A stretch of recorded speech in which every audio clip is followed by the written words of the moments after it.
Historia de la restauración de la Iglesia. Número 4. El postulado de la restauración. La declaración y mensaje de Thomas Campbell habían sido descritas por William Warren Sweet como uno de los documentos religiosos más importantes producidos en Norteamérica. La importancia de este documento consiste en la fórmula de sus principios para la restauración, de manera que si nosotros vamos a entender al postulado de la restauración, como lo entendieron los pioneros del movimiento, debemos saber algo del contenido de la declaración y mensaje. Un tratado que salió de 56 páginas cuando por primera vez fue impreso en 1809. Unidad a través de la restauración. Thomas Campbell había estado disgustado por mucho tiempo debido a las divisiones trágicas dentro del cristianismo. Aún en Irlanda él había intentado unir su denominación fragmentada. En Norteamérica, su preocupación por la unidad cristiana había jugado un papel importante en los problemas que lo llevaron a renunciar al separatismo. Por tanto, no nos sorprende que uno de los temas a los que recurrió en la declaración y mensaje fue el pecado de la división religiosa. Campbell escribió: "La Iglesia de Cristo en la tierra es esencialmente una. Excepto por la súplica, hablamos donde la Biblia habla y callamos donde la Biblia calla". Esta es probablemente la oración más significativa que Campbell haya escrito. La palabra esencialmente significa que en su esencia o naturaleza, la verdadera Iglesia posee unidad. Intencionalmente quiere decir que su unidad es de acuerdo al diseño divino, y constitucionalmente significa que la constitución de la Iglesia, el Nuevo Testamento, hace posible esa unidad. La afirmación sobre la unidad de la Iglesia fue una de las 13 proposiciones en la cual Campbell resumió las ideas principales de la declaración y mensaje. Otra proposición dice: "La división entre los cristianos es un mal horrendo, lleno de muchos males. Es anticristiano, destruye la unidad visible del cuerpo de Cristo, como que si él estuviese dividido entre sí, excluyendo y excomulgando una parte de sí mismo. Es antibíblico, siendo estrictamente prohibido por su autoridad soberana, una violación directa a su mandato expreso. Es antinatural, puesto que incita a los cristianos a condenar y oponerse el uno al otro. En una palabra, produce confusión y toda mala obra". Es muy fácil denunciar la división como mala, pero no es fácil proponer la manera de lograr la unidad. Para Thomas Campbell, el camino hacia la unidad religiosa se encuentra en el retorno al patrón del cristianismo del Nuevo Testamento. Influenciado por John Locke, Campbell creía que los principios esenciales del cristianismo estaban tan claramente revelados en el Nuevo Testamento que todos deberían de estar dispuestos a aceptarlos.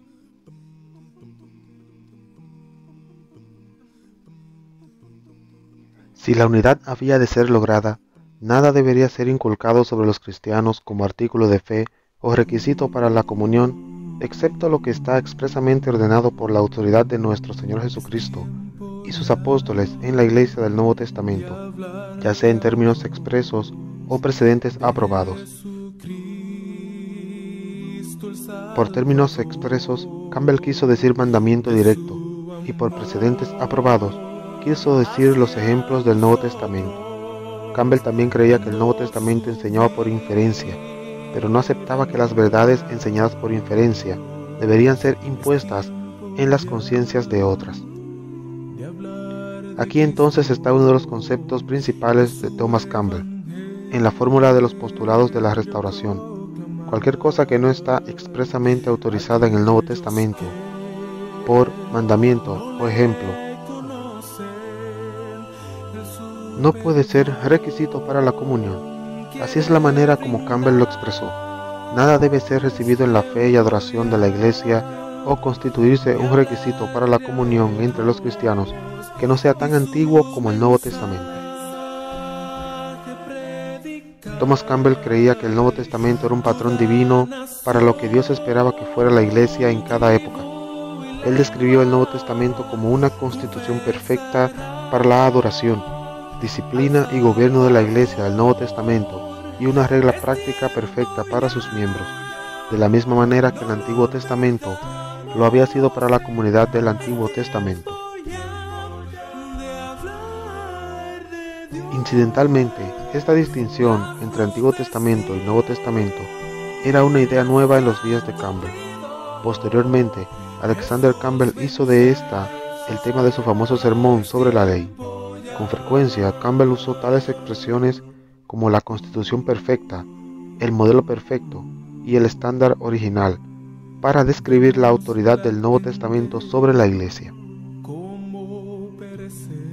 Los conceptos de unidad y restauración fueron complementos en el pensamiento de Thomas Campbell.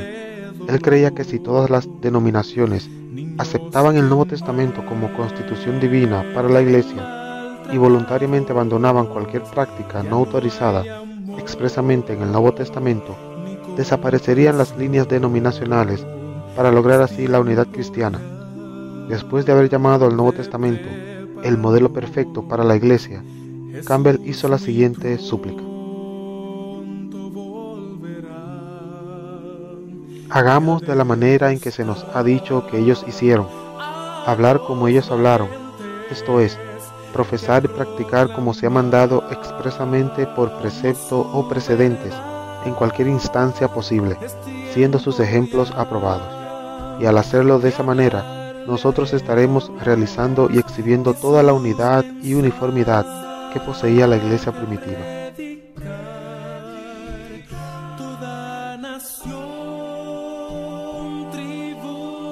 Así que hay dos ideas básicas en la súplica de Campbell por la restauración.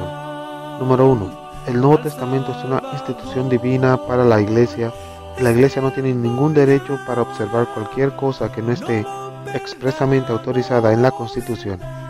Y número 2. Un retorno a la fe y práctica del Nuevo Testamento eliminará las diferencias entre denominaciones y restaurará la unidad esencial de la Iglesia de Cristo.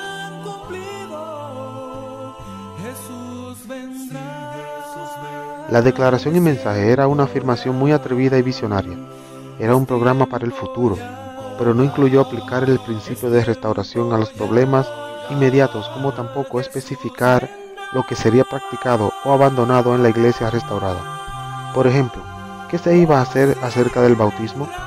Históricamente parece que dondequiera que la restauración de la Iglesia primitiva era propuesta, pronto surgía la pregunta sobre el bautismo. Sin embargo, Thomas Campbell ni siquiera mencionó el bautismo en la declaración y mensaje. Él apenas había abandonado la Iglesia presbiteriana y aún asumía sin duda que los miembros de todas las denominaciones eran cristianos. Campbell también creía que todos estos cristianos aceptaban las verdades que eran esenciales para una Iglesia unida y restaurada. Pero Thomas Campbell descubrió muy pronto que eso no era tan fácil. Luego vino la pregunta: si solo podemos practicar lo que está autorizado expresamente en el Nuevo Testamento, ¿vamos a continuar rociando infantes? Cuando preguntas como estas empezaron a ser hechas, se agudizó el problema de aplicar el postulado de la restauración. El postulado de la restauración en práctica. La tarea de aplicar el concepto de la restauración a los problemas complejos de la vida diaria de la Iglesia habría de convertirse en el trabajo principal de Alexander Campbell, particularmente durante los años cuando editó El Bautista Cristiano.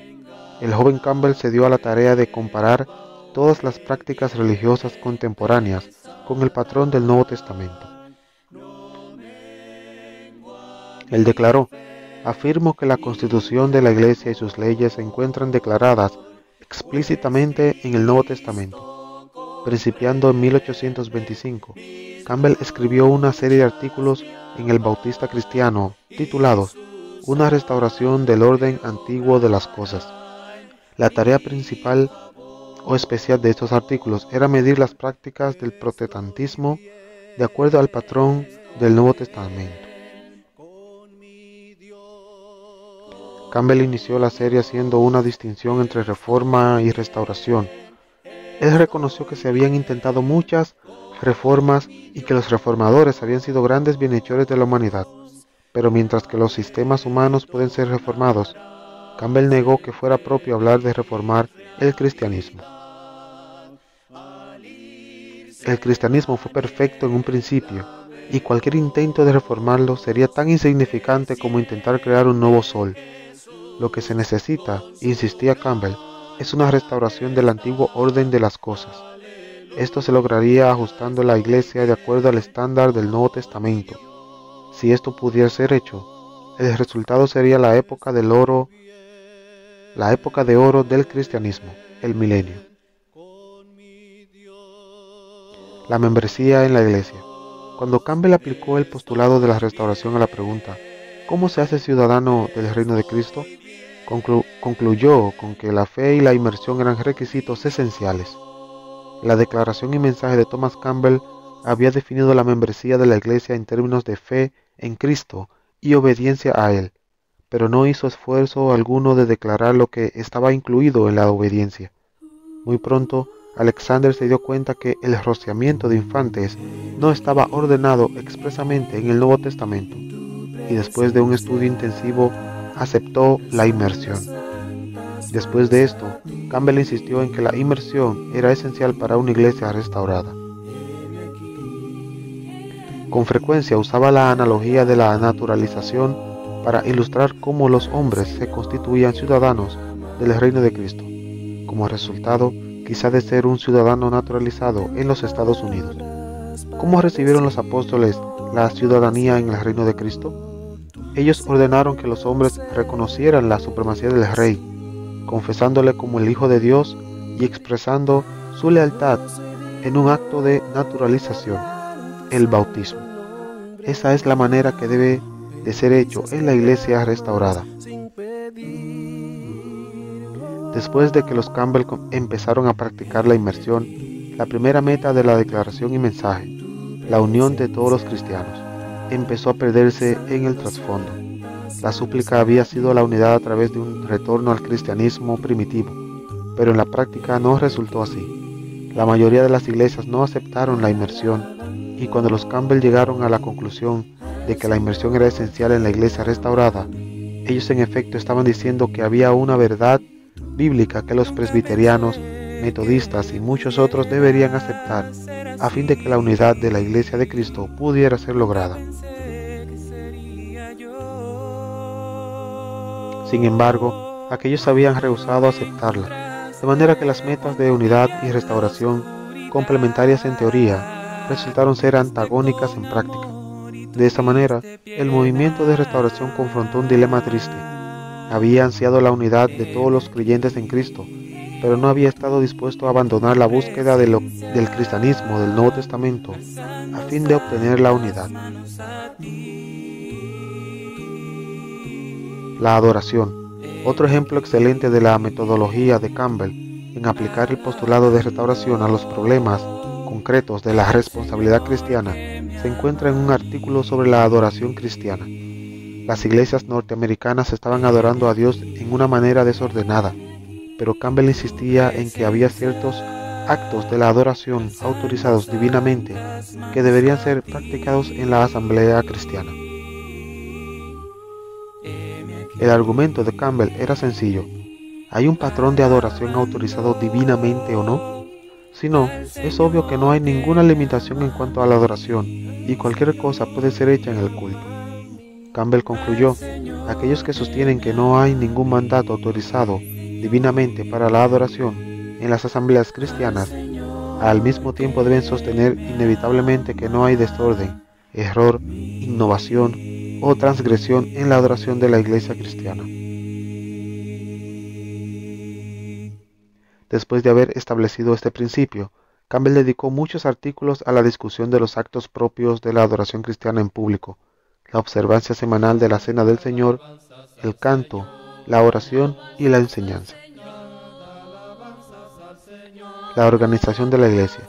Cuando Campbell aplicó el principio de restauración al gobierno de la Iglesia, concluyó con que el Nuevo Testamento no autoriza ninguna organización sino la Iglesia local, y en base a eso, denunció las asociaciones bautistas, los sínodos presbiterianos y todos los sistemas episcopales. Él creía que el patrón del Nuevo Testamento requería que cada iglesia local fuese independiente y que estuviera bajo la supervisión de ancianos y diáconos. Campbell también creía que la distinción entre el clero y los laicos no tenía base en la escritura, y era muy agresivo en sus ataques contra el clero. Les llamó sacerdocio protestante y denunció que sus credos y lenguaje teológico eran una barrera entre la gente y la fe sencilla de los primeros discípulos.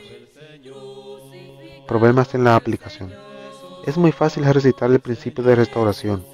La iglesia en cada época deberá ser tan semejante a la iglesia del Nuevo Testamento como sea posible. Mas no es fácil determinar lo que el Nuevo Testamento requiere en cada situación. La iglesia debe preguntar, ¿qué es lo obligatorio universalmente en el patrón del Nuevo Testamento? ¿Y qué puede ser ignorado como parte de la cultura del mundo antiguo y no obligatorio para la iglesia en cada época? Este es un problema de interpretación bíblica, un problema de hermenéutica, y las respuestas no son siempre fáciles.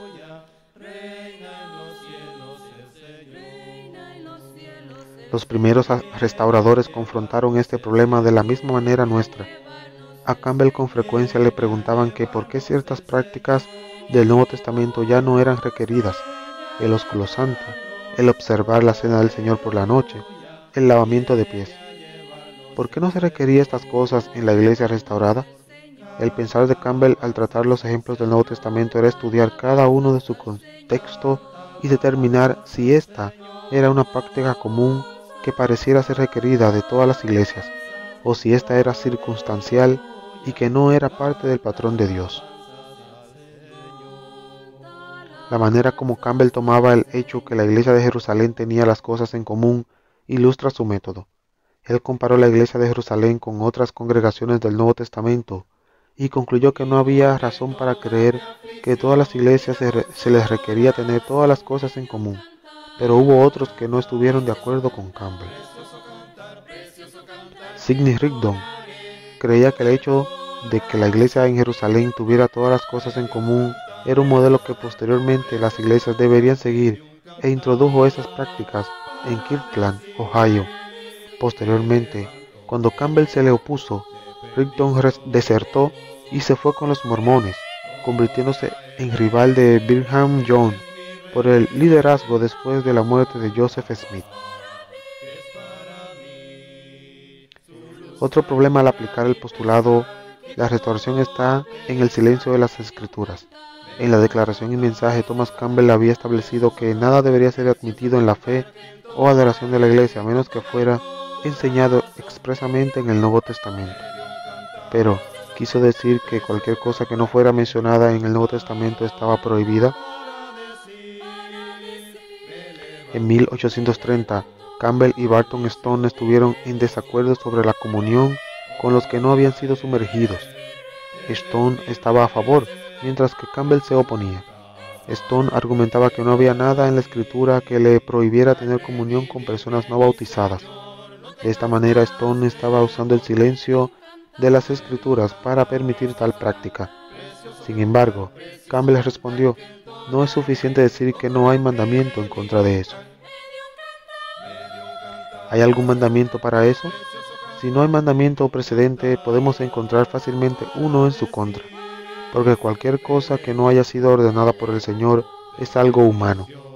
Campbell interpretó el silencio de las Escrituras como diciendo: no, usted no tiene autoridad para hacerlo.